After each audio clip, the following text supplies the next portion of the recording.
ఈరోజు మనం జీవితంలో ఎదుగుదల, మోటివేషన్, కష్టం, డిసిప్లిన్ గురించి మాట్లాడుకోబోతున్నాం. ప్రతి గమనించిన సాధన వెనుక కష్టపడి పనిచేసే పద్ధతి ఉంటుంది. అది మన జీవితాన్నే మార్చాలంటే పదే పదే ప్రయత్నం చేయాలి.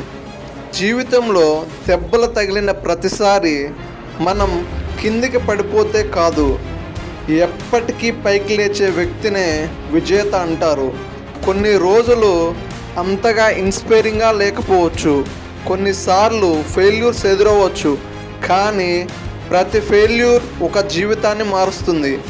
జీవితంలో నిజంగా ఎదగాలి అంటే మొదటిగా మన లక్ష్యాన్ని సంపూర్ణంగా ఓపికతో, నమ్మకంగా, క్రమశిక్షణతో సాధించాలనే శక్తిని పెంచుకోవాలి.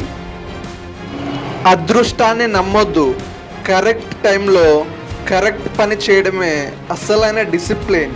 కష్టాన్ని, సమయాన్ని సద్వినియోగం చేసుకోవడం మనల్ని విజయవంతంగా మారుస్తుంది.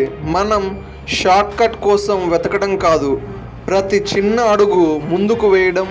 అనుకున్న లక్ష్యాన్ని సాధించాలి అంటే ప్రతిరోజు అభ్యాసం, అంకితభావం చాలా అవసరం. విజయం పొందాలి అంటే ప్రతి ఫెయిల్యూర్ను ఒక పాఠంలా తీసుకుని తిరిగి కృషి చేయాలి. పోటీలో నిలిచే వ్యక్తి ద్వారానే నిజమైన విజయం వస్తుంది. ఒక్కసారి నమ్మిన లక్ష్యాన్ని రోజు చిన్న స్టెప్ వేశారా చాలు. ఆ ప్రాముఖ్యతను అండర్ ఎస్టిమేట్ చేయొద్దు. చిన్న అలవాటు మీ భవిష్యత్ వ్యూహాన్ని భారీగా మారుస్తుంది. ఒక విద్యార్థి ప్రతిరోజు 1 గంట చదవడం ద్వారా అడిగిన పరీక్షల్లో డిస్టింక్షన్ తీసుకున్నట్లు మీరు చూస్తారు.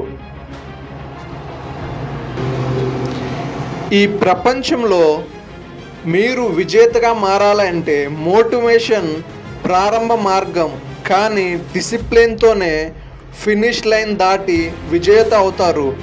సమర్థవంతమైన లక్ష్యం ఉండాలి. దాన్ని చేరుకోవడానికి కన్సిస్టెన్సీ, పేషెన్స్, హార్డ్ వర్క్ అన్నీ కలిసి పనిచేయాలి. మీరు నిలబడితే, కష్టపడితే, ఓపిక ఉంచితే సాధ్యమయ్యే విజయాన్ని మీరే విజేతగా పొందొచ్చు. ఈ వీడియో మీకు నచ్చితే షేర్ చేయండి, కామెంట్ చేయండి. మరోసారి మనం జీవితంలో ముందుకు పోతూ బలంగా నిలబడి ఈరోజు సెల్ఫ్ ఇంప్రూవ్మెంట్కు కృషి చేస్తూ మీ డ్రీమ్ని, ప్రపంచాన్ని మార్చండి.